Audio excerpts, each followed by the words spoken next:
HCFR,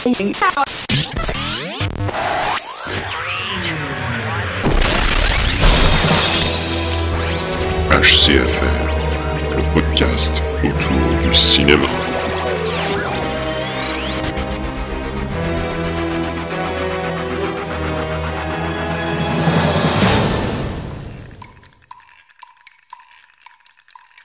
Salut les amis, je suis Clément, bienvenue dans HCFR, le podcast cinéma. Comme d'habitude, je suis accompagné de mon acolyte Xavier. Salut Xavier, alors comment ça va ? Salut Clément, bah écoute, ça va très bien, je suis toujours enrhumé, donc ça va s'entendre un tout petit peu, veuillez m'excuser d'avance. Hein. Mais voilà, au taquet. Alors justement Clément, de quoi on va parler pour cet épisode ? Bah écoute, au programme de cette émission, nous allons parler donc de la renaissance de Matthew McConaughey au cinéma. Mais avant de commencer, comme on l'avait fait à l'épisode précédent, on va un petit peu parler de ce qu'on a vu au cinéma ce mois-ci. Je pense que maintenant que tu as vu Spider-Man 2, tu pourrais nous en parler un petit peu là, comme ça on pourra le comparer avec la politique de Marvel Studios et Captain America. Bah écoute, pour faire une critique assez rapide, enfin si je pouvais en faire une assez rapide, ça serait très simple, c'est bon, Sony, vous avez perdu, vous faites n'importe quoi. C'est du ridicule, vous êtes pas loin des productions d'Adam Sandler, là c'est du foutage de gueule. Donc c'est bon, vous redonnez la licence Spider-Man à Marvel, parce que Disney c'est ce qu'ils font. Quand on est en train de voir le dernier Captain America, on voit qu'ils savaient exactement comment transformer les films de super-héros, comment continuer à intéresser le public. Et là, le Spider-Man c'est simple, on est en train de regarder un film qui pour moi est exactement la même chose que le Spider-Man 3 de Sam Raimi. Ils veulent trop en faire. Trop raconter, trop de choses, trop d'éléments, et il y a même des moments où on oublie les personnages pour faire des séquences sur des personnages secondaires, tertiaires auxquels on en a rien à foutre, quoi. C'est juste du remplissage, comme on dit au cinéma américain, du filler, ce qui veut dire du remplissage. On filme des séquences de choses, des événements qui sont pas du tout intéressants, qui ne servent à rien, juste pour rallonger la durée du film et obtenir voilà, ce qui a été signé dans le contrat. Alors c'est marrant parce que tu fais le parallèle avec Spider-Man 3. Moi, ce que je me souviens de Spider-Man 3 de Sam Raimi, c'est qu'en fait, la problématique, c'est qu'il y avait trop d'ennemis, donc on s'y perdait un petit peu. C'est exactement ça. Là, on a trop d'ennemis. Déjà, on a une bande-annonce mensongère. C'est peut-être des spoilers, mais moi, je vois ça plutôt comme une précaution. Je préfère vous prévenir, hein, public.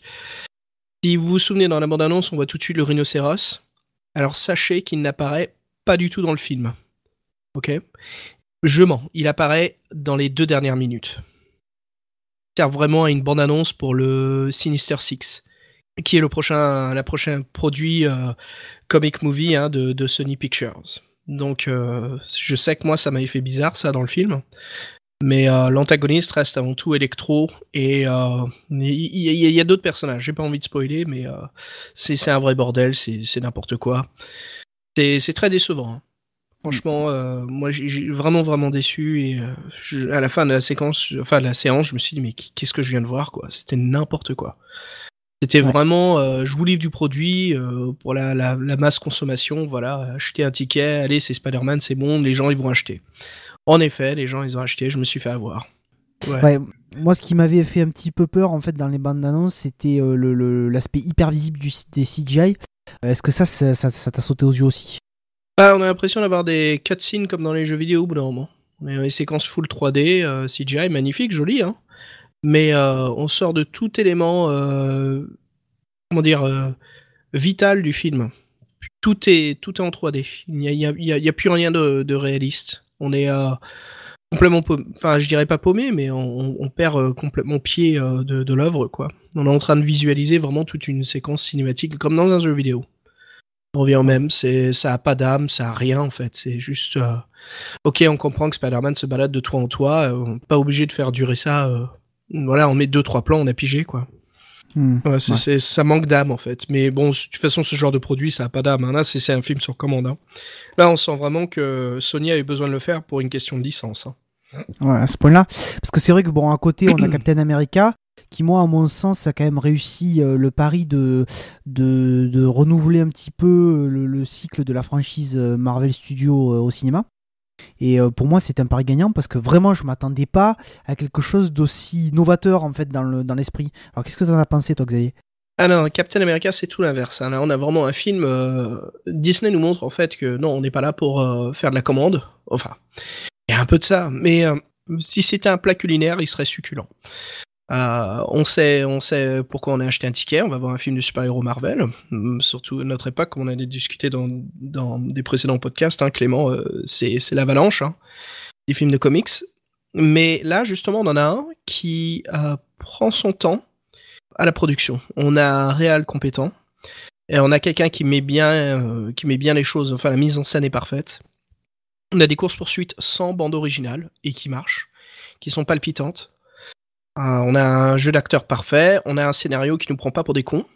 C'est pas le genre de truc où on se dit oui, mais on peut décrocher son cerveau et blablabla. Non, là on peut s'amuser, on peut continuer à se détendre et à bien s'éclater, et en même temps on réfléchit un petit peu pour avoir un scénar qui est intéressant, il se passe quelque chose. Alors c'est vrai qu'il y a des problèmes dans ce scénario qui sont un peu il y a même, on peut dire que c'est un peu ahurissant, même des fois, le but, hein, le plot principal. Mais ça passe. C'est quelque chose quand même qui accroche et qui on est en train de s'amuser. C'est des visuels vraiment intéressants. Et voilà, les acteurs nous donnent de la vie au film. Il y a vraiment une âme et il se passe quelque chose. Et c'est même dans les séquences où il y a pas mal de CGI. Je sais pas, on retrouve pas un film aussi inhumain, inhabité d'âme ou de vivant comme ce Spider-Man qu'on a vu, quoi. Et, qui est vraiment mauvais. Enfin, le film sait pas où il va. Pendant que là, ce Captain America, il sait tout de suite où il va, sur quoi il se dirige et qu'est-ce qu'il cherche à obtenir. C'est une réussite pour ça.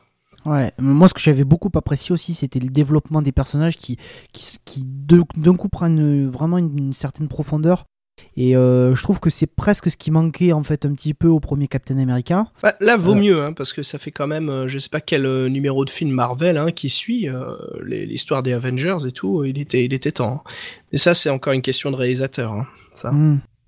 Ouais, non, mais c'est sûr, parce que bon, le personnage de Tony Stark avait été développé, mais il n'y avait pas cet aspect un peu psychologique qu'on retrouve vraiment dans Captain America et qui, tu vois, on n'a pas du tout à faire un film manichéen, quoi. C'est-à-dire qu'il y a vraiment cette notion de tergiversation. Alors, je vais essayer de pas vous spoiler le film, mais voilà, autour d'un ennemi intime, en fait, hein, d'un ennemi interne qui s'appelle l'Hydra. Et voilà, je trouve que tout ce qui est fait autour de ça fait que Captain America, en fait, ne suit pas que les ordres, en fait, hein. Il agit vraiment en son âme et conscience, il réfléchit, il se laisse pas avoir, quoi. Et c'est ça que je trouve vraiment intéressant.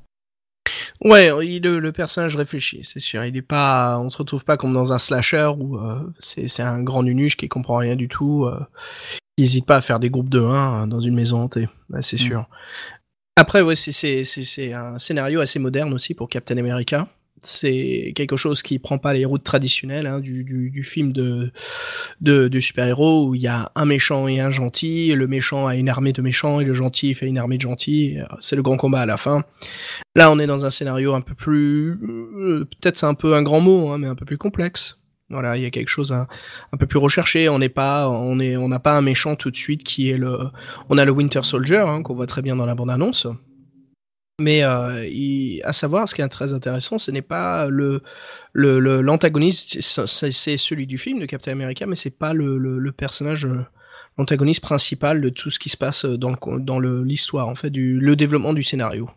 Il se passe beaucoup d'autres choses et c'est ça qui est vraiment intéressant. Ouais, en tout cas, ça fait du bien pour la franchise parce que après, on va dire un épisode 3 d'Iron Man qui était un peu raté et un Thor 2 qui, moi, à mon sens, était vraiment raté. Vraiment, là, c'est un vrai renouveau et ça redonne vraiment envie de voir la suite, quoi. Vraiment, pour le coup. Et c'est marrant, moi, je trouve que les Thor, en fait, se dirigent dans la direction parfaite, hein, de ce que ça doit être.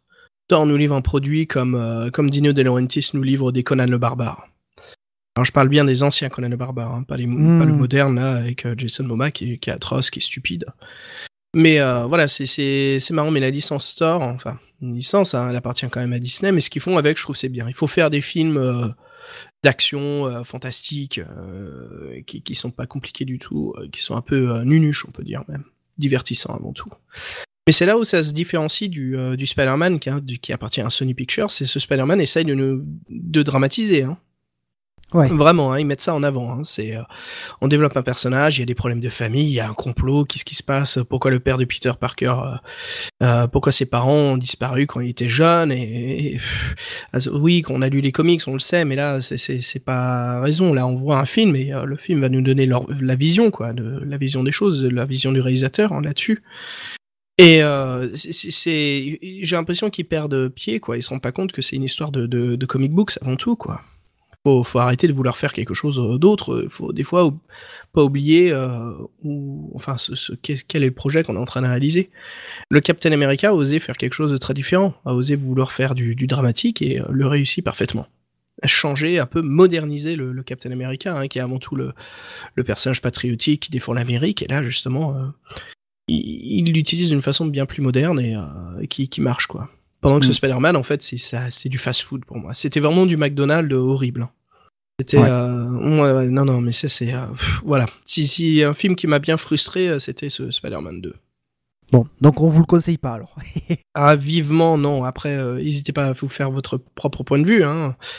Je suis sûr qu'il y en a qui l'apprécieront beaucoup, qui auront tout à me contredire là-dessus, mais sur ce qu'on a vu là, si on doit comparer le Spider-Man 2 et le Captain America, on peut dire qu'il y a vraiment il y a vraiment un yin-yang. Là, on est vraiment dans le positif et négatif. Hein. Un qui est vraiment tout le contraire de l'autre. Ouais.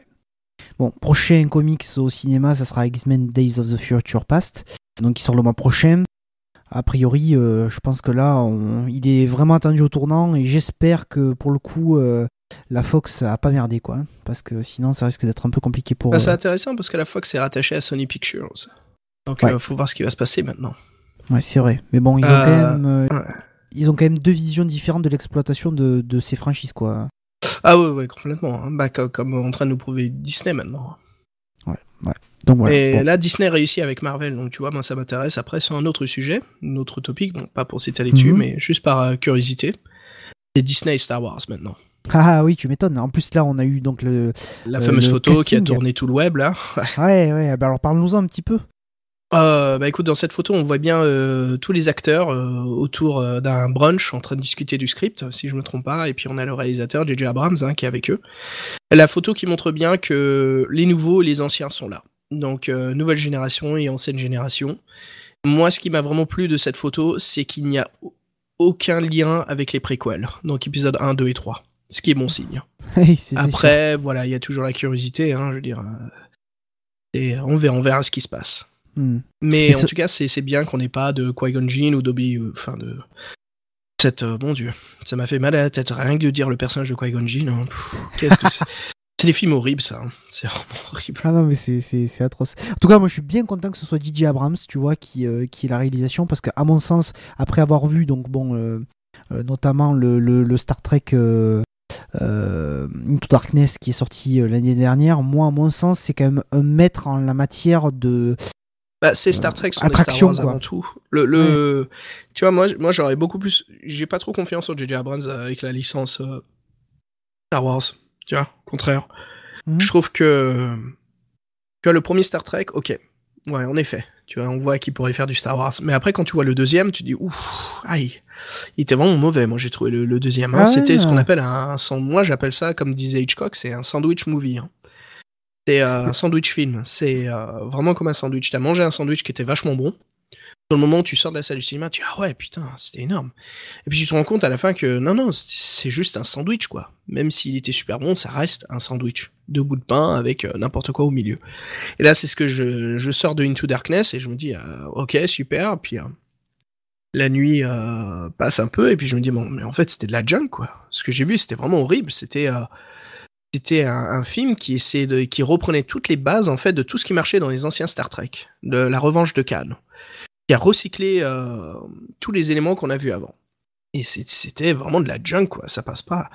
Et puis après on commence à réaliser des séquences dans le film qui sont vraiment ridicules quoi. Je veux dire la nana qui se met en sous-vêtements pour aucune raison, le méchant qui a un plan qui tient pas du tout une fois que tu l'écris sur noir sur blanc, enfin, c'est catastrophique moi ce dernier Star Trek je trouvais. Et puis le méchant qui a le grand vaisseau avec des formes géométriques tu vois très très pointilleuses et tout, Peter Weller, en fait, si c'est... Putain, tu vois, le film, moi, je trouvais, nous prenait pour des cons, quoi. On n'est pas loin, en fait, de ce qui s'est passé avec Star Trek Nemesis. Ouais, moi je l'ai pas pris comme ça, tu vois. Moi, j'ai trouvé que c'était un excellent spectacle et que du coup, à mon sens, c'est ce qu'il faut pour Star Wars. Voilà. Je t'admets que si Star Wars, ça va être du Star Trek Into Darkness, ça va se casser la gueule, Star Wars. C'est sûr et certain. Star Wars, avant tout, c'est le voyage interstellaire, c'est l'aventure, c'est le voyage du jeune fermier qui devient le maître de la magie fantastique science-fiction, qui devient un savant. Et c'est très important, la différence entre Star Trek et Star Wars à la base, c'est que Star Trek reste science-fiction. Donc, Star Trek était toujours en communication avec la NASA à l'époque, quand c'était à la série télé, pour rester au plus près réaliste. Même si ça se passait dans le futur et des technologies qui n'existent pas, c'était basé sur des choses qui avaient peut-être possibilité d'exister. Pendant que Star Wars, c'est tout le contraire. Star Wars, avant tout, c'est du fantastique. Et les maîtres Jedi, il faut pas ajouter de médichloriens ou toutes ces conneries comme ça. Il faut vraiment garder ce côté fantastique, magique. C'est là où justement je suis curieux de voir quelle approche va prendre J.J. Abrams. Parce que s'ils essayent de nous faire un Star Wars qui est possible, c'est con. Il faut pas oublier que Star Wars, ça se passe avant tout bien longtemps dans une galaxie très lointaine. Ouais. En tout cas, l'avenir nous le dira. Ce qui est sûr, c'est que là, on est parti pour avoir, je crois, 6 épisodes, si je dis pas de bêtises, c'est-à-dire 3 dans la lignée donc une trilogie orchestrée par J.J. Abrams. Dans la lignée de l'univers Star Wars classique, et 3 autres épisodes qui sont censés développer des personnages de l'univers. Donc voilà, on verra comment ça se passe. Je m'écarte un peu du sujet, quoi. Je fais partie de la génération épisode 1, 2 et 3 qui était super excité, trouvait ça incroyable que Star Wars allait revenir au cinéma. Et puis après, tu te rends compte que t'as vu 3 grosses merdes, ça fait un peu mal, quoi. Donc moi, ma philosophie pour ces nouveaux épisodes, ça va être je cherche pas à savoir les infos, si ça tombe sur Twitter, je lis, voilà. Mais je vais pas plonger à fond, je vais pas vraiment me faire ce qu'on appelle le hype de Star Wars. Ça, c'est clair qu'une fois, pas deux. D'ailleurs, bon, si vous êtes fan, vous vous reconnaîtrez certainement dans un film qui s'appelle Fanboys, qui est sorti en direct ou DVD en France. Qui n'est pas un film exceptionnel, mais qui certainement... c'est marrant, c'est divertissant. Voilà, exactement. Ouais, c'est un groupe d'amis, et puis il y en a un en fait qui a un cancer, et c'est des fans de Star Wars. Et avant de mourir, voilà, ils veulent qu'ils aillent à l'avant-première à Los Angeles, si je me trompe pas, voir l'avant-première de Star Wars épisode 1. Oui, puisque le film se déroule en 99 en fait. Ouais. Alors avant qu'on commence à parler de Matthew McConaughey, j'aimerais qu'on parle juste d'un dernier truc, Clément. J'ai vu une bande-annonce vraiment intéressante. Je suivais vraiment de très très peu le film, mais là, vu la bande-annonce, ça m'a permis de me replonger dedans. Alors c'est un film de Richard Linklater qui s'appelle Boyhood, qui est donc avec Patricia Arquette, Ethan Hawke et donc un jeune garçon qui s'appelle Ellar Coltrane. Alors ce qui est intéressant de ce film, bon voilà, c'est coming of age comme on dit, le style de cinéma, c'est un peu la pré-ado, l'adolescence, l'enfance d'un garçon en fait de notre époque contemporain qui qui passe les stades, qui se rend compte de la vie, de ce qui se passe autour de lui. Mais ce qui est intéressant dans cette production du film, c'est que la réalisation du film s'est fait sur 12 ans. Donc, Patricia Arquette, Ellar Coltrane et Ethan Hawke vont vieillir dans ce film de 12 ans. Et c'est ça qui est vraiment intéressant, je trouve, sur cette réalisation, quoi. Richard Linklater nous fait quelque chose qui est assez rare au cinéma. Après, en espérant que le film sera achevé, les critiques sont très fortes, les métascores, les revues, la presse en tout cas en Amérique là est à fond dessus. Le film est vraiment très très bon, c'est un très bon drame. Mais moi je trouve ça vraiment intéressant, quoi. Donc voilà la petite recommandation, je conseille. Bon, en tout cas je vais essayer d'aller voir ça cette semaine. Boyhood, mais ouais, ça a l'air vraiment sympa. En tout cas, c'est marrant dans la bande-annonce parce qu'on voit vraiment le gamin qui a 8-10 ans, et puis après on le voit ado vers 16 ans, quelque chose comme ça, 15-16 ans, quoi. Ah ouais. Mais tu vois, moi j'avais aucune information sur le film, et quand j'ai vu la bande-annonce, je me suis dit mais c'est pas possible. Comment ils ont trouvé des acteurs qui arrivaient à se Alors ressembler? ouais, parce que tout de suite on se dit, par logique, on se dit pas le film il a pas été tourné sur 12 ans, c'est débile. C'est ça. C'est comme dans Forrest Gump et autres, je veux dire, on met du maquillage et on vieillit les acteurs, mais là non, là c'est du réel, quoi. Donc c'est super. C'est vraiment intéressant. On va attaquer le vif du sujet, donc avec la renaissance de Matthew McConaughey. On avait une excellente transition, puisqu'en fait on parlait à l'instant de Richard Linklater, et en fait c'est un petit peu le réalisateur qui a lancé la carrière de Matthew McConaughey. Donc effectivement, au début des années 90, il commence sa carrière au cinéma, alors avec des rôles un petit peu secondaires. Puis arrive ce film-là, Dazed and Confused, Génération Rebelle en français, donc de Richard Linklater, qui va en fait lancer non pas la carrière que de McConaughey, mais qui va aussi lancer la carrière au cinéma de Mila Jovovich et de Ben Affleck. Donc Ben Affleck qui était quand même aussi un petit peu déjà dans le milieu, mais qui commençait petit à petit à avoir des rôles principaux. Ouais. Et donc là, en fait, cette espèce de trio va se retrouver dans ce film un peu générationnel. Et c'est ce qui va vraiment marquer le début de la carrière au cinéma de McConaughey. Voilà. Alors les choses vont vite s'enchaîner d'ailleurs, puisque dans les années 90, il va tourner son premier rôle avec Sandra Bullock, Samuel Jackson, Olivier Platt, Donald et Kiefer Sutherland, donc père et fils dans le même film. Et attention. Ouais, exactement. Et enfin Kevin Spacey. Dans un film de Joel Schumacher qui s'appelle Le droit de tuer, un thriller policier. Il va ensuite d'ailleurs, c'est un petit peu ce qui va donner le ton à la carrière de McConaughey, puisqu'en fait il joue un rôle dramatique, ouais, c'est sûr. Voilà, c'est ça. Et puis d'un avocat, et en fait on verra que dans sa carrière plusieurs fois il va avoir des rôles en matière de justice, un avocat, procureur. Et là, on est dans un super film de Joel Schumacher, là, A Time to Kill en anglais, de 96. Ouais. Vraiment super. Hein. Mais c'est cette époque en Amérique, là, les mi des années 90, il y a eu cette époque de complot, de films en fait qui prennent un peu des personnages qui se retrouvent dans des situations, je dirais pas embarrassantes, mais en fait qui se retrouvent piégés par des corporations ou des gens de pouvoir. Et il y a eu pas mal de films comme ça. Il y a eu l'affaire Pélican avec Julia Roberts, ou il y a eu dans In the Firm, je crois que c'était ça, avec Tom Cruise. Donc tous ces films. Et là, justement, on a A Time to Kill, qui est donc de Joel Schumacher, qui est vraiment un film qui était en avant de cette démarche à l'époque, dans les années 90. Et c'est pour ça que c'est important, parce que non seulement c'est un film qui a vraiment marqué ce genre, qui maintenant on voit beaucoup moins au cinéma, mais voilà, on a déjà Matthew McConaughey qui fait sa présence, qui nous montre déjà qu'il a un talent bien dominant à l'écran. Il est quelque chose de très très fort. Ouais, et puis donc ça va vite s'enchaîner pour lui, parce qu'il enchaîne avec Contact de Robert Zemeckis. Voilà, super, Contact. On est vraiment dans on peut dire la science-fiction, hein, complètement. Exactement. Donc, il partage l'affiche avec Jodie Foster, qui est là à ce moment-là au summum de sa carrière. Puis alors après arrive toujours à la fin des années 90 Amistad de Spielberg, où là il partage carrément l'affiche avec Anthony Hopkins et Morgan Freeman. Donc ce qui est un petit peu quand même là le summum de sa carrière, de sa première en fait carrière quoi, hein, au cinéma. Ouais, mais contrairement à Time to Kill, c'est dommage, mais là Amstrad a pas du tout marché au cinéma quoi. Le film est très très bon, mais c'était pas quelque chose qui s'est vraiment placé à l'époque. Et ce qui était un peu bizarre. Enfin, quand je dis placé, c'est quelque chose qui a vraiment marqué le public, généralement. Le film, il est un peu tombé dans les oubliettes assez rapidement. Ce qui est vraiment dommage, hein, parce qu'Amstrad, c'est quand même un très très bon film sur l'histoire et la culture de l'esclavagisme aux États-Unis. Hein. Ouais, et de souvenir, je veux pas dire de bêtises, mais il me semble que c'était quand même la première réalisation de Spielberg où il rentrait un petit peu dans son cycle historique. Je crois pas qu'il avait fait ça jusqu'à présent. Non, Spielberg, c'était son époque là où il changeait un petit peu de c'était quoi avant, c'était science-fiction, enfin fantastique, dramatique.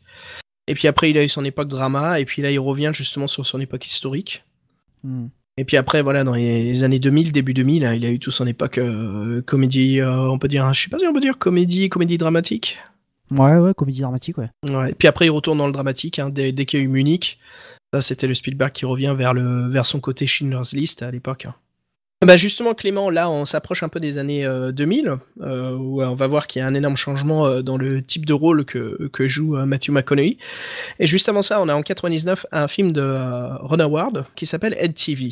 Donc, un film qui parle justement de, si je me trompe pas, Clément, hein, c'est une production en fait qui filme la vie au quotidien tous les jours d'un mec. C'est un peu on est dans l'époque du reality show. Ouais. Exactement. Ouais. C'est complètement l'époque du reality TV à la télé, donc là, voilà, il commence à avoir des films qui font ça.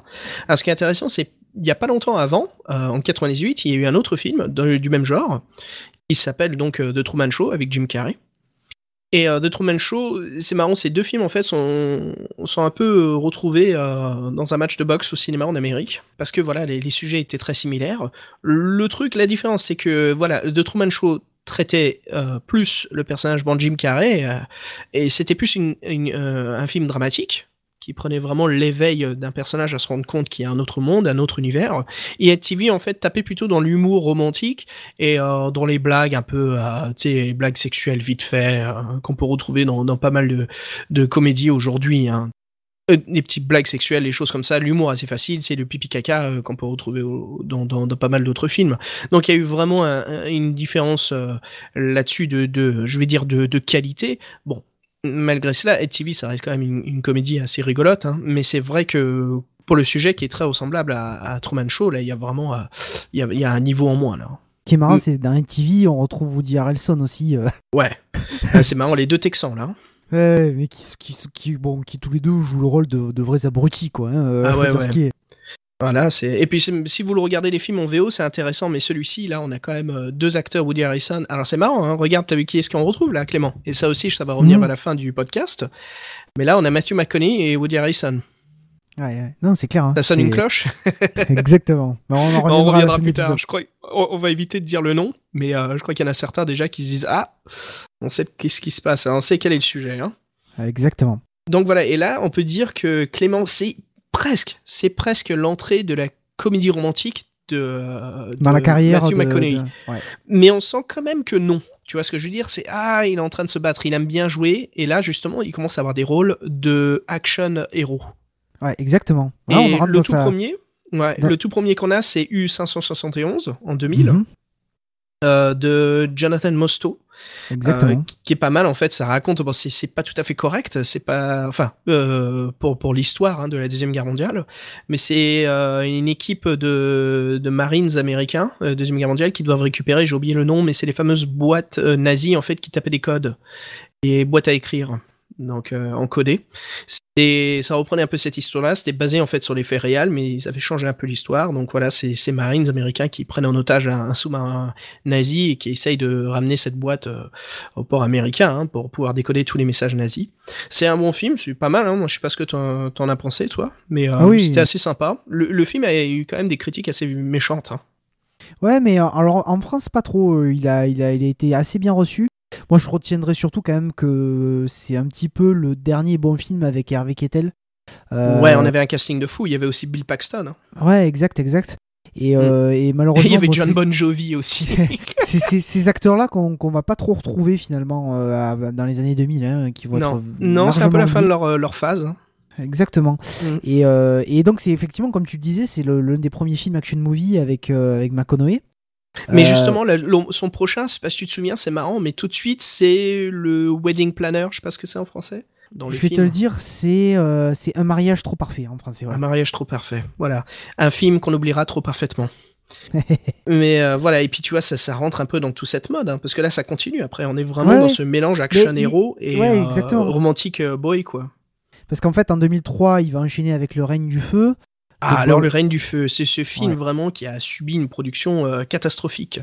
Et pourtant, qui livre un produit qui est pas si mauvais que ça. Hein. Qui est pas si mauvais. Alors ouais, dis-moi. C'est un petit peu... Alors là, c'est pareil, parce que, tu vois, on est avec un film avec Christian Bale, et donc Christian Bale qui sort d'American Psycho, qui, moi, à mon sens, à l'heure actuelle, est encore l'un de ses meilleurs films.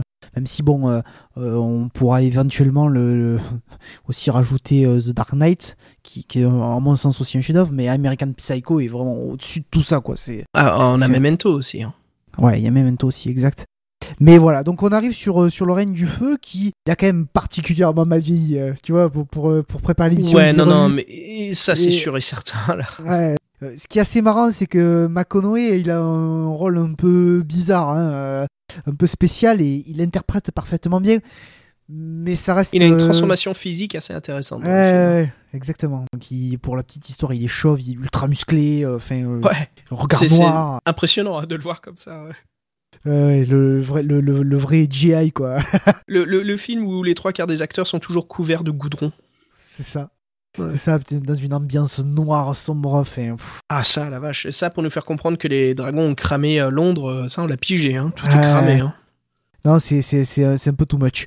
Mais bon, c'est vrai. Et écoute, qu'est-ce qui se passe encore? Tu vois, c'est marrant, mais on est en train de faire vraiment de la balançoire, quoi. On passe du film romantique au film d'action au film romantique. Et là, on revient sur donc un autre film romantique qui est Comment perdre un mec en 10 jours. Alors, c'est comment se faire larguer en 10 leçons. D'accord, ok. J'ai essayé de faire ma traduction. Ok. How to lose a guy in 10 days. Comment perdre un mec en 10 jours, voilà. Comment se faire larguer en 10 leçons. Là, c'est clair que tu m'as bien largué, Clément. Après les jeux de mots pourris, excusez-moi, mais là voilà Matthew McConaughey qui revient avec Kate Hudson. Bon, c'est pas n'importe qui comme actrice. Après, tu sais, ça c'est un type de cinéma qui se vend parfaitement au box-office. Hein. C'est simple, c'est pas cher à produire, réaliser, et ça emporte toujours assez d'argent, donc c'est toujours rentable. Ouais, ça c'est sûr. À l'époque, les DVD devaient se vendre en masse, mais bon, c'est des films qui sont complètement partis aux oubliettes actuellement. Ouais, il y en a tellement des films comme ça. Et puis après, recoup de balançoire, parce qu'on revient dans Sahara. Ouais. Donc là, Action Hero. Sahara, voilà, qui a un film moyen d'action, hein, qui est un peu la petite déception. Si je me souviens bien, à l'époque, il y avait un autre film qui était sorti, un peu le même thème, qui s'appelait Le vol du Phénix avec Dennis Quaid. Ouais, qui était excellent. Vraiment bien plus intéressant, hein, qui avait vraiment un script et des personnages bien écrits, quoi. Vraiment, vraiment cool. Au passage, d'ailleurs, je vous recommande vivement le Blu-ray, qui est une démo technique. Le crash de l'avion en son multicanal est juste dantesque. Et si je peux me permettre, pour pas trop être méchant contre Sahara, mais je me souviens qu'il y a un plan d'ouverture, donc le plan des crédits d'introduction, qui a un plan séquence donc d'une caméra en fait qui est en train de parcourir les murs d'une pièce où il y a plein de photos, un peu cette mosaïque, une composition des personnages qu'on va suivre dans l'histoire et qui était pas mal, qui m'avait marqué. Donc voilà, ouais, c'était un peu sympa cette technique caméra et tout, avec un mélange de compositing, After Effects, c'était assez cool. Alors la même année, il sort aussi un autre film, alors là dans le genre un petit peu plus action, fait. Ouais, c'est pas trop, parce qu'en fait au final c'est pas un très bon film, c'est Tout for the Money avec Al Pacino, qui pareil est... c'est moyen quoi.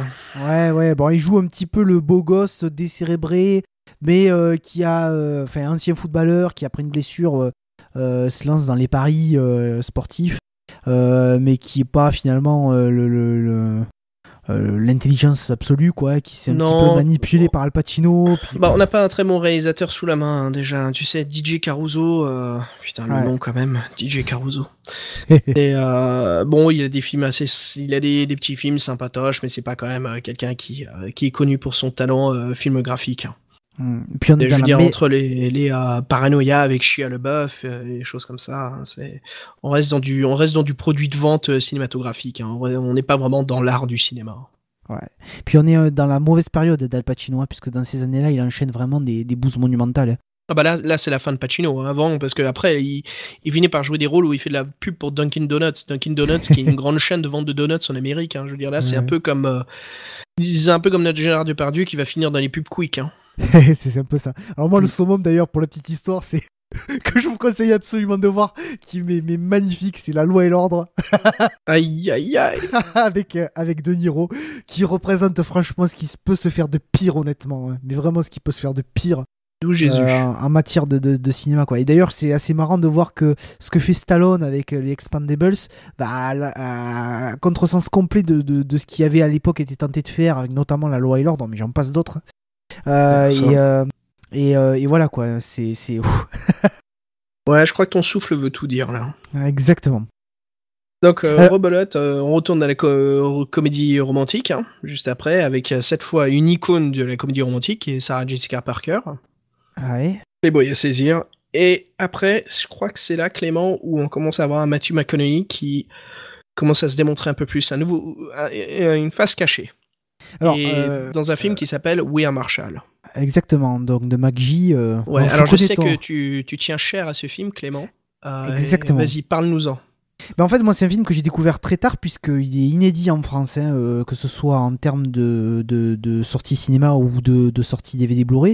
Moi, j'ai acheté le Blu-ray directement en import au Canada.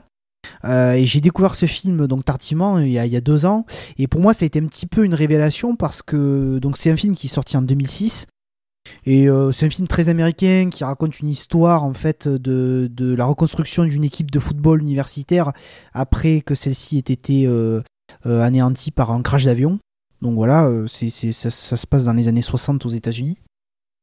70 même, si je dis pas de bêtises. Et en fait, McConaughey va jouer le rôle du nouvel entraîneur qui va reconstruire l'équipe.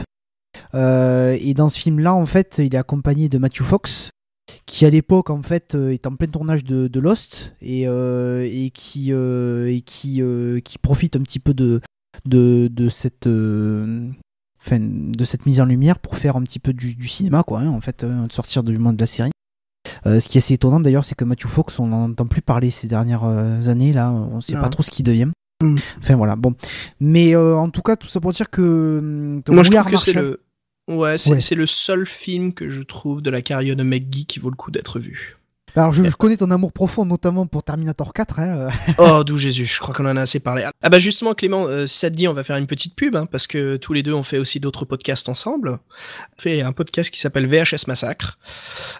Et comme son nom l'indique, on massacre les films, on n'hésite pas à se lâcher. Donc c'est un peu la vengeance, on se lâche. Il y a des films vraiment on en a ras le cul, c'est un peu de la merde ce qu'on nous vend et on n'hésite pas à passer un bon moment, à en rigoler et à se marrer. Et dans le dernier qu'on a fait, Clément, on a fait donc la saga des Terminator, du 1 jusqu'au 4 on va dire, hein, même si le quatrième n'est pas vraiment le quatrième, bref. Hein. Et voilà, on discute un peu de tout et là, voilà, comme tu disais Clément, je crois qu'on va comprendre tout de suite que je n'aime pas du tout McGee. Donc si vous êtes intéressé de nous écouter d'écouter des émissions de VHS Massacre, parce que Clément, je pense que ça plaira au public. Hein, ah oui, tout à fait. Là, on se marre assez bien. Exactement. Si vous voulez, enfin bon, moi, à titre personnel, j'ai quand même défendu Terminator 4 que je trouvais vraiment pas mal. Mais il fallait que tu le défendes. Voilà. Mais vu que je me suis retrouvé avec une équipe de trentenaires particulièrement fans des premiers Terminator, je me suis un petit peu fait massacrer. En fait, tu t'es retrouvé avec 3 gars qui sont en train de donner des coups de shoot dans le DVD et toi t'es là, non mais j'ai envie de le remettre dans ma bibliothèque. Donc non mais c'était super, on a passé un très très bon moment. Donc voilà, si vous voulez nous écouter, Clément sur un autre podcast, n'hésitez pas, hein, vous pouvez nous retrouver sur iTunes en tapant VHS Massacre. Sinon on est sur notre page web, participe sur les autres podcasts, qui est donc www.to-seti.org/podcast. Et là, voilà, vous pouvez retrouver donc avec Clément VHS Massacre. Et puis, si vous êtes intéressé, vous pouvez m'écouter aussi sur Betamax Break Room. Et d'ailleurs, Clément, il faudra que je t'invite pour un numéro de Betamax Break Room. Eh ben, avec plaisir. Et je crois que justement, on va faire des films de sport. Eh ben, écoute, ça sera encore plus avec plaisir. Et je pense qu'on va faire We Are Marshall. Et ça sera encore plus avec plaisir. Alors, du coup, je pensais que j'allais perdre là. Je pensais justement que j'allais entendre un gasp et t'as été effondré. Donc revenons-en à We Are Marshall, effectivement. Voilà, retournons. J'aime vraiment pas ce réalisateur, mais voilà, la seule condition, c'est ce film là, We Are Marshall, qui est vraiment un très beau film, qui est très bien réalisé, et c'est dommage, je trouve que McGee continue pas à faire des produits comme ça. Ouais, bah alors, moi, à mon sens, pour l'avoir découvert, c'est un petit peu la quintessence du film de sport à l'américaine, quoi. Hein. C'est-à-dire complètement. Que c'est vraiment... Là, on est vraiment dans le côté comme Rudy. Hein. Et puis c'est un film qui fait vraiment du bien, quoi. C'est-à-dire qu'on arrive à la fin du film et on est heureux. Et ça, je trouve que c'est un petit peu ce qui manque dans les films actuels américains, c'est-à-dire que il manque un petit peu cette notion de bonheur et de. Il y a un revival. C'est vrai. Il y a un revival ces temps-ci, mais il est très très faible. Mais ça, c'est à cause de la situation où se trouve l'Amérique ces temps-ci. Hein. Ouais. Et ça, hélas, ça prend du temps à guérir, mais c'est sûr qu'à mon avis, une fois que les choses vont se calmer, que l'économie, là, de toute façon, remonte, le cinéma change aussi, hein, ça c'est sûr et certain. Oui. Pour moi, c'était un petit peu une révélation parce que effectivement, je l'ai vu après avoir vu donc les films récents de McConaughey et qui vont un petit peu constituer sa renaissance. Mais pour moi, ça a été un peu une révélation parce que dedans, il a un jeu qui est incroyable, mais vraiment. Alors, je sais pas si c'est lié à la mise en scène. Il joue un personnage très spécifique. Hein. C'est basé sur une histoire vraie. Hein. Donc, c'est un homme qui a vraiment existé. Donc là, il y a ce côté en fait très réaliste qu'on voit pas souvent au cinéma. Une personnalité, un personnage qu'on voit pas. Pourquoi ? Parce que déjà il est très dur à développer, donc forcément quand on s'adapte d'une histoire vraie, c'est plus facile à écrire son développement, parce que bon, il suffit de se baser sur ce qui s'est vraiment passé. Ouais, Mais à écrire de toute main, c'est vraiment difficile. Hein. C'est un peu C'est vrai. Comment dire, c'est un personnage qui erre en fait, c'est vrai, qui cherche son but, qui l'a en fait, mais il a une façon de le développer qui est je dirais pas lente, mais qui est vraiment appropriée à lui-même. Et par ça, je veux dire justement que c'est une méthode, une façon qu'on n'a pas l'habitude de voir au cinéma. J'avais l'impression en voyant ce film qu'il était en mode débridé, quoi. C'est-à-dire que jusqu'à présent, on l'avait vu en mode un peu restreint, sous la contrainte du réalisateur. Et là, j'ai l'impression que d'un coup, il se libère de tout ça et il nous offre une prestation qui, à mon sens, est vraiment exceptionnelle, quoi. Oui, là, de toute façon, il s'éclate avec le personnage qu'on lui donne et voilà, il se lâche. C'est sûr. Ouais, il est à fond, mais je pense qu'il y avait une affection très forte aussi avec le personnage réel. Certainement. Enfin, en tout cas, voilà, je vous le conseille, vous le trouverez facilement sur Amazon notamment, à des prix accessibles. Il y a le Blu-ray contient les pistes françaises, mais bon, moi je vous conseille plutôt de le voir en VO, hein, c'est mieux, surtout pour récupérer un petit peu l'accent texan de McConaughey qui fait tout son charme. Ah bah ça c'est la particularité de cet acteur aussi, hein. C'est forcément en France on n'a pas l'habitude. Et Matthew McConaughey en Amérique a un accent du Texas très très fort. On est quand même c'est un peu la représentation du Texas lui-même. Hein. C'est là qu'en fait un petit peu on va arriver donc après quelques autres films à l'eau de rose dont on passera le nom puisque ça n'a aucun intérêt. On va arriver enfin à la fin des années 2000. Finalement, aux préparatifs des films qui vont sortir au début des années 2010, et notamment, effectivement, La Défense Lincoln, qui va un petit peu marquer le retour de McConaughey dans des rôles sérieux, il construit, alors, hormis, effectivement, We Are Marshall, donc, comme on vient de le dire, mais dans un registre qui, finalement, revient un petit peu aux origines de sa carrière. Donc, c'est sa nouvelle phase, en fait. Exactement. La Défense Lincoln, donc de Brad Furman, qui à mon sens représente un petit peu le retour, alors le début, hein, parce que le film est pas non plus exceptionnel, mais effectivement il nous offre une prestation qui commence à être un peu plus travaillée, un peu plus personnalisée, où on voit un petit peu plus ses traits, quoi. Et c'est en fait finalement là où on va vraiment le voir exploser, à mon sens, c'est dans Killer Joe, même si c'est un rôle un petit peu secondaire. Donc là, c'est un film que je vous conseille. En fait, il joue le rôle d'un flic qui est tueur à gages, etc. Qui est vraiment là, un petit peu torturé, quoi. Hein. Et finalement, on se rend compte que c'est ces personnages-là qui vont bien à McConaughey. C'est-à-dire que c'est des personnages. Il faut que ce soit des personnages qui ont une forte personnalité et qui ne soient pas lisses et qui soient même, presque, j'allais dire, un petit peu psychédéliques. Il y a ce côté de folie. Exactement. On est un peu le côté folie. Et là, de toute façon, dans Killer Joe, en plus, qui se passe au Texas, donc on retrouve un Matthew McConaughey dans son berceau, là où il a grandi. Donc on sent qu'il est à l'aise. Il y a vraiment ce côté à l'aise dans son rôle, dans son personnage, dans son décor. Et justement, ce qui permet d'exploiter ce côté fou, tout simplement dit.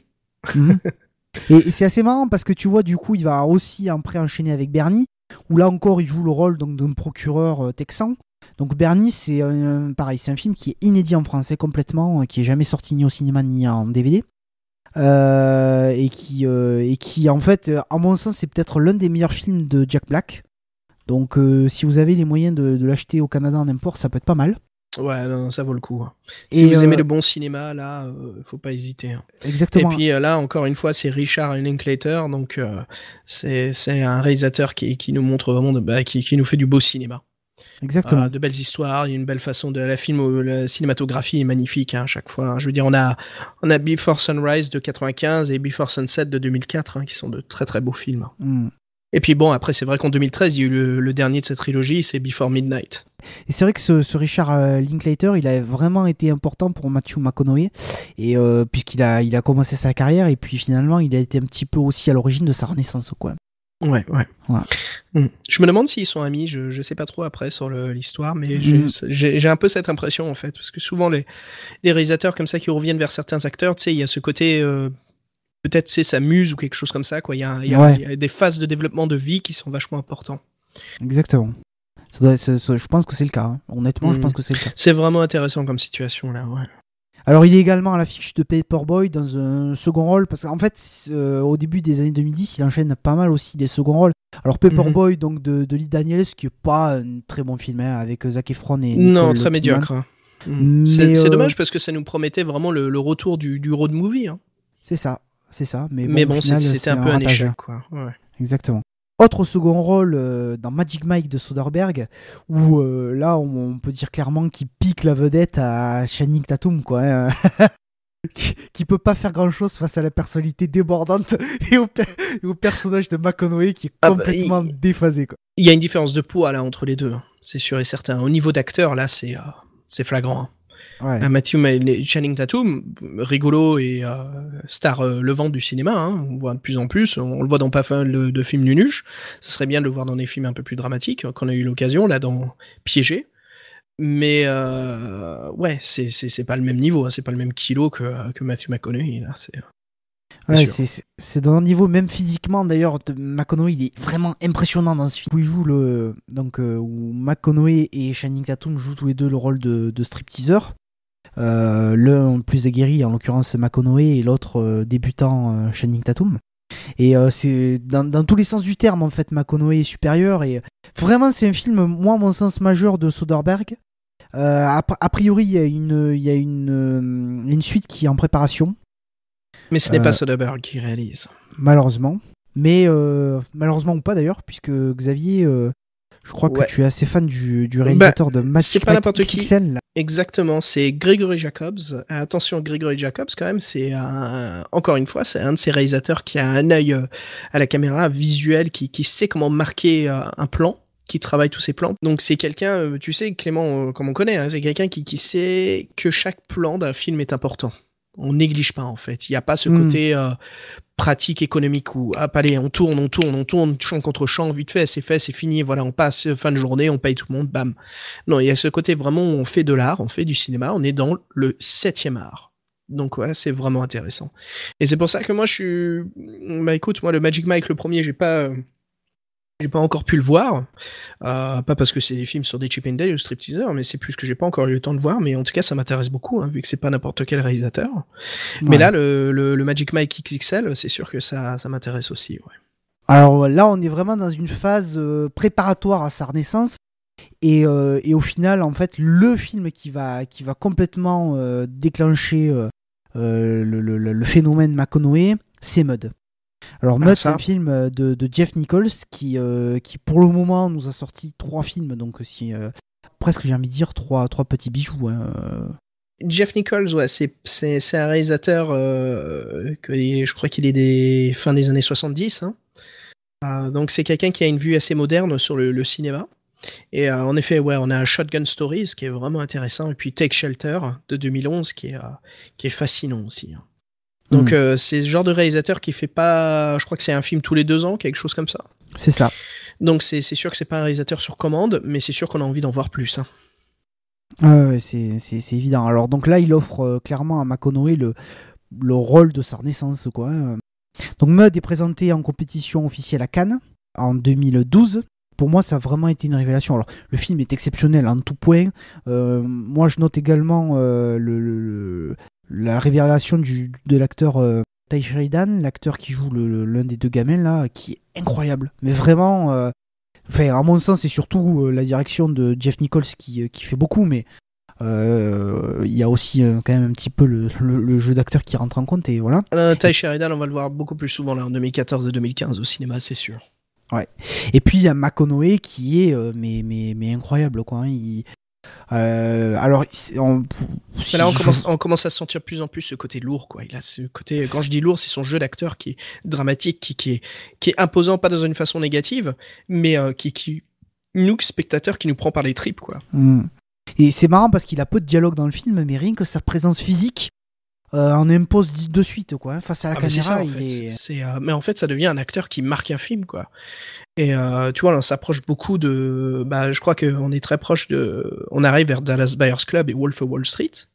Et voilà, comme on dit, comme je disais plus tôt, Clément, tu sais, Wolf of Wall Street, voilà, le mec, il est là, il joue 2-3 minutes à l'écran et tu t'en souviendras, quoi. Tu t'en souviendras.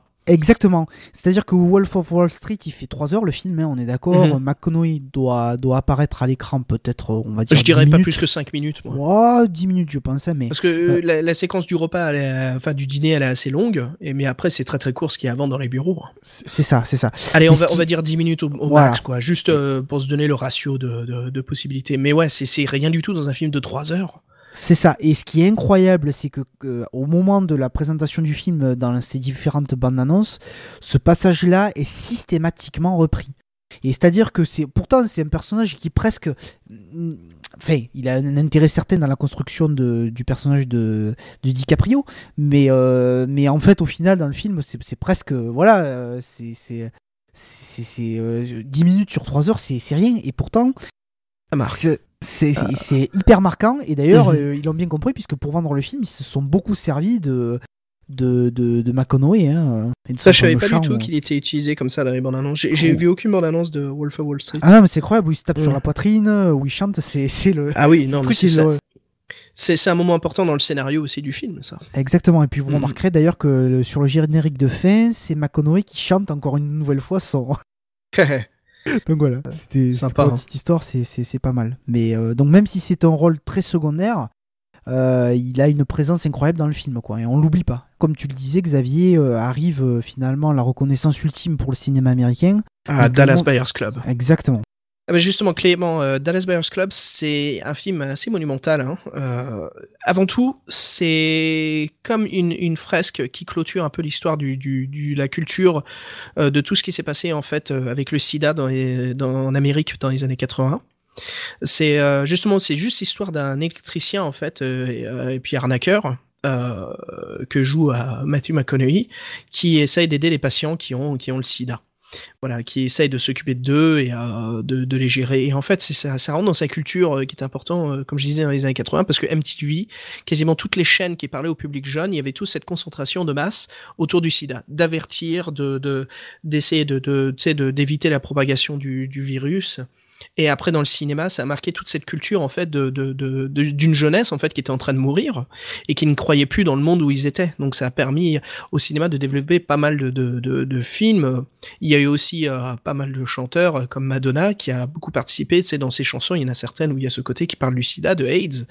Et la génération, en fait, où même s'il y a une fin quelque part, tu vois, l'orchestre continue à jouer. Donc, il y avait cette époque très, très marquante. Et là, en 2013, il y a un film, tu vois, qui nous replonge dans cette époque, qui nous ramène dans les années 80, et on retrouve justement ce personnage, tu vois, qui est un peu, moi je voyais le personnage de Matthew McConaughey un peu comme un sorte de messie, tu vois, mais un messie qui n'est pas que bon, qui est bien, qui est presque un anti-héros, quoi, quand on le voit. Mais c'est vraiment intéressant, et c'est un film qui marque visuellement et qui nous met justement dans cette époque. Alors comme tu disais, tu vois, il y a ce côté feel good, mais là il y a un autre côté où c'est plus nous ramener vers essayer de nous sensibiliser au plus proche de la réalité dans un film. Et c'est vraiment bien réalisé, quoi. Je veux dire, il y a un boulot majestueux du réalisateur qui est Jean-Marc Vallée. Ouais, Jean-Marc Vallée, qui nous avait offert un super film.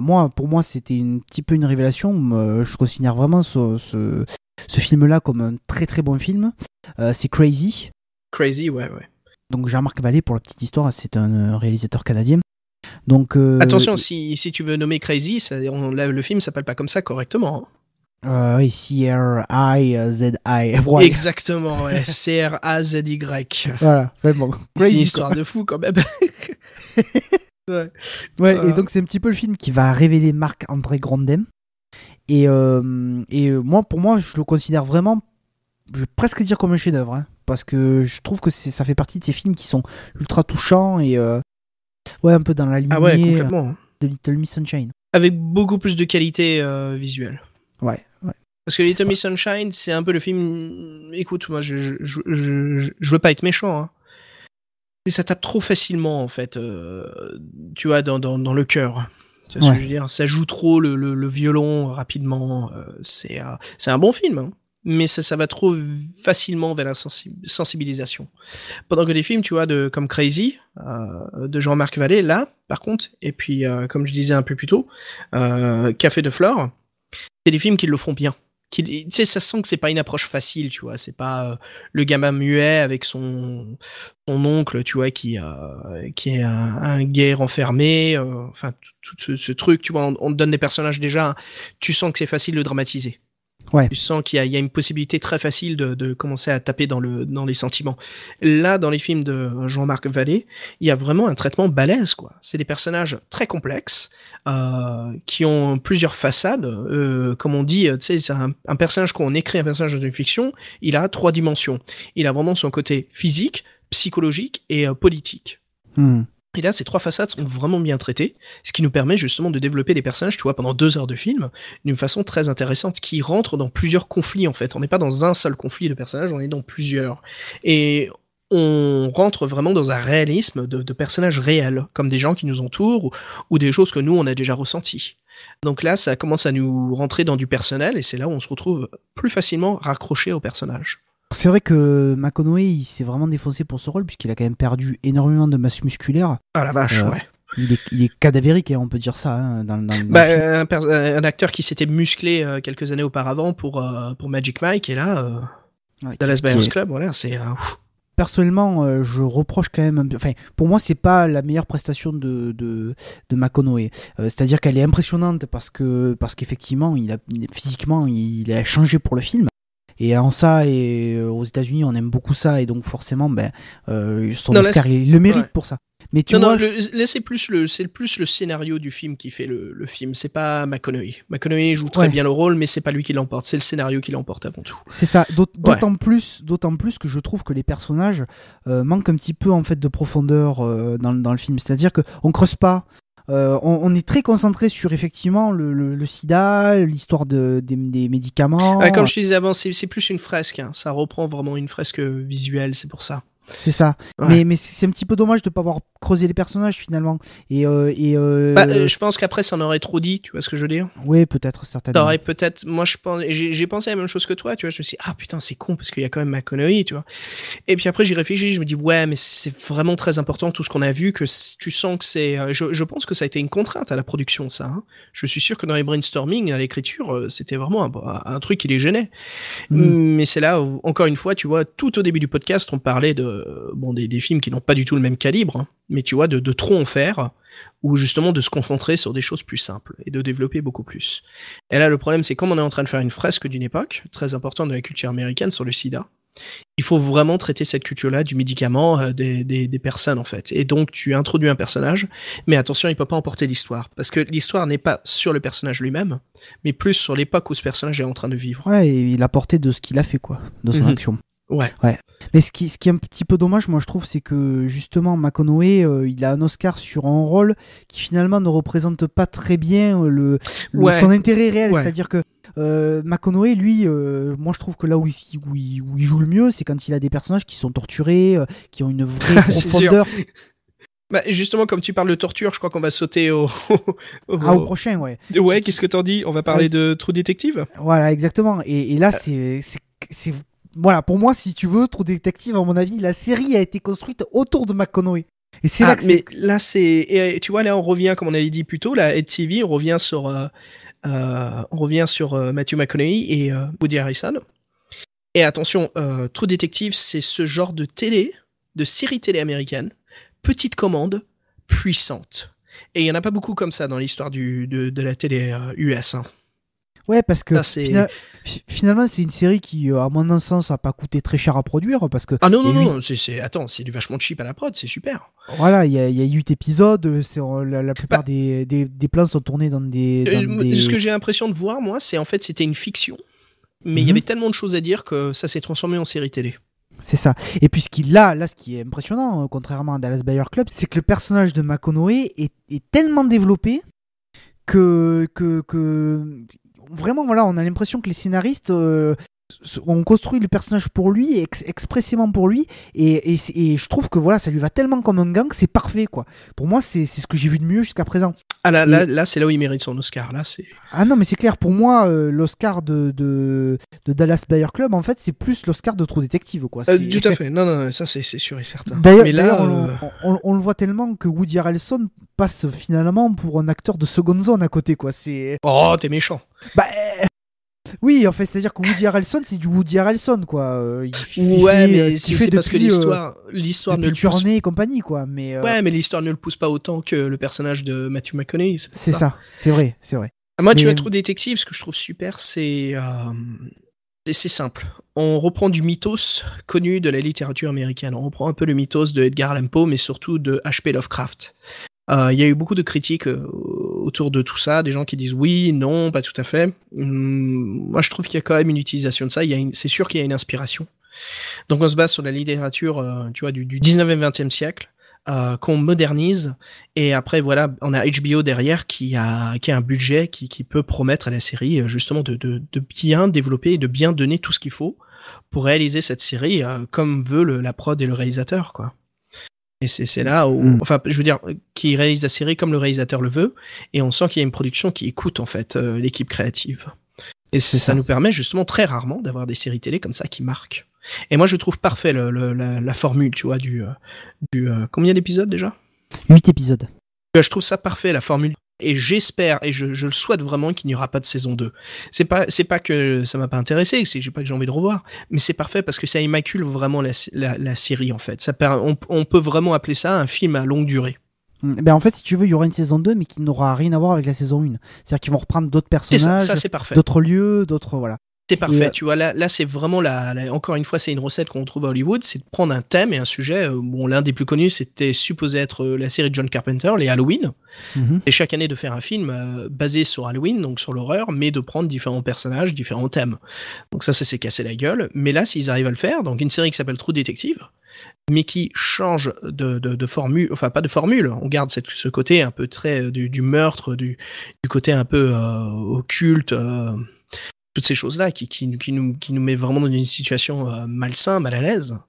Mais on reprend pas les mêmes personnages, ça c'est parfait. Hein. En plus, la série se déroule en 3 phases, et c'est ça qui est intéressant, 3 phases temporelles. C'est-à-dire une phase dans les années 90, une phase au début des années 2000 et une phase actuelle, quoi. Ouais. En 2012. Et donc c'est ça qui est intéressant, c'est-à-dire que cette temporalité, elle est vraiment intéressante et on voit le personnage en plus de McConaughey évoluer. Il y a vraiment 3 phases, il y a vraiment 3 visages de son personnage.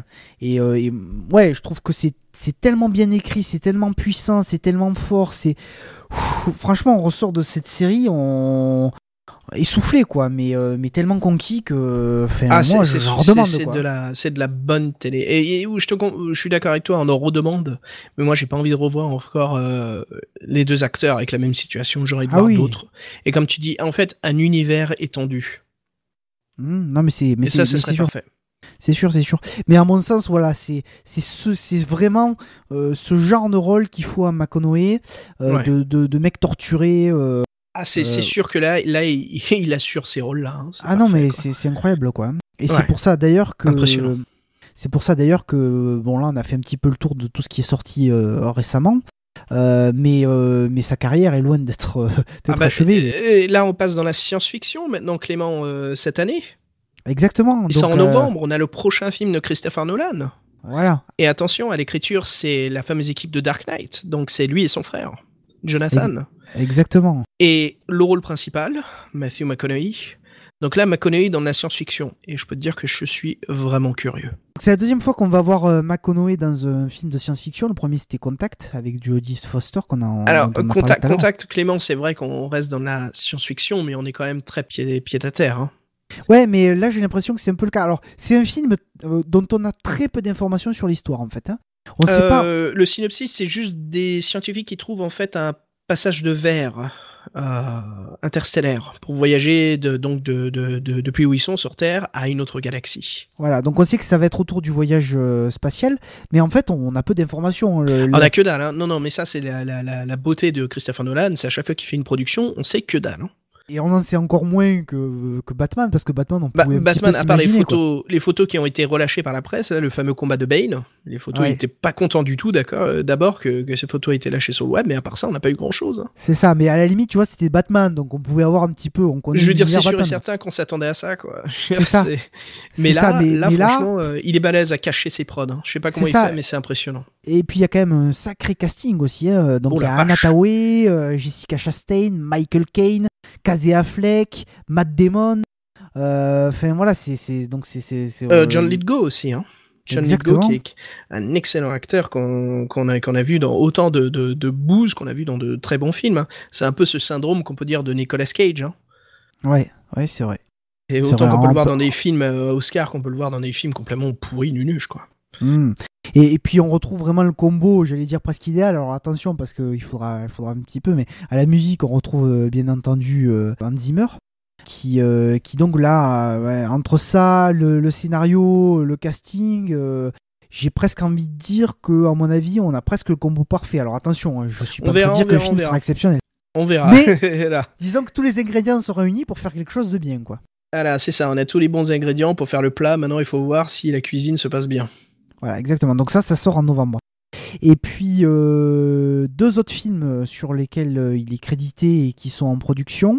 Il y a un film de Gus Van Sant, Sea of Trees. Oh, ça c'est bon, ça. Franchement, Matthew McConaughey et Gus Van Sant, ouais. Et, ça ne peut être que intéressant. Dont on sait encore peu de choses, simplement que au casting, il y a Ken Watanabe. Mm-hmm. La star du Japon des années 90 qui maintenant devient la star en Amérique des années 2010. Et autre film, c'est Thunder Runs de Simon West qui retrace en fait la prise de Bagdad par l'armée américaine en 2003. Et pour l'instant, donc pareil, on a peu d'informations puisqu'il est en pré-production, mais on sait qu'il y aura Gerard Butler et Sam Worthington au casting, donc ça promet d'être certainement... Deux stars des films d'action, là. Des films de force, ça, c'est sûr. Et bien sûr Magic Mike XXL, dont on vous a déjà parlé, et qui devrait sortir aux alentours de 2015-2016. Donc un très beau programme. Ce qui est sûr, c'est qu'il nous a vraiment donné l'appétit après True Detective, après des films comme Mud. Et vraiment, moi j'ai vraiment envie de voir ce qu'il peut nous offrir, quoi. C'est sûr que maintenant, quand on voit Matthew McConaughey à l'affiche d'un film, c'est sûr qu'il y a quelque chose de très intriguant. Et quelque chose qui si on aime un peu sa filmographie ou les films où il joue, c'est sûr qu'il y a quelque chose qui nous donne envie d'en savoir un peu plus, quoi. Parce qu'on sait qu'il va donner ce plus au film. Rien que sa présence et son jeu d'acteur va déjà métamorphoser le film, c'est sûr.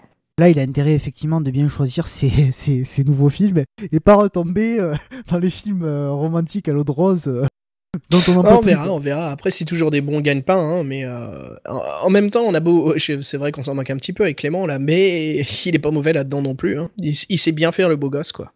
Ouais. Alors c'est marrant parce que après l'avoir vu dans True Detective, j'ai du mal à le revoir dans un film avec Sarah Jessica Parker en train de draguer. Hein. Ça c'est sûr. Voilà les amis, écoutez, je crois qu'on a fait le tour. Merci de nous avoir écoutés jusqu'au bout. Merci beaucoup tout le monde. Encore excusez-moi de parler un petit peu du nez. C'est un peu la saison là du chaud-froid ici. Donc on se retrouve le mois prochain en espérant que tu aies retrouvé ta voix. Ah, je l'espère aussi parce que là c'est ma 3e semaine. Je t'admets que j'en ai un peu marre. Donc on se retrouvera en juin pour un épisode ultime pour cette saison d'HCFR, le podcast cinéma. En attendant, on vous souhaite un excellent mois. Il y a beaucoup de choses à aller voir au cinéma, notamment le nouveau Godzilla, donc profitez-en. Oh, attention. Alors Clément, juste la petite parenthèse là, est-ce que tu as vu les critiques qui viennent du Japon ? Apparemment ils sont pas très contents du monstre, c'est ça ? Ouais, c'est ça, et je crois que j'ai lu même un petit article qui disait qu'il y avait beaucoup de Japonais qui pensaient que le Godzilla était trop fat. Aïe. Bon, enfin... Ça c'est peut-être les Japonais qui n'aiment pas trop qu'on touche à leur... Moi je pense que ça ne peut être que mieux que le fameux Godzilla de Roland Emmerich. Hein. Je crois que ça va pas être difficile de faire plus facile que ça. Hein. Écoute, on verra. Allez, à la prochaine les amis. Ciao. À la prochaine, ciao.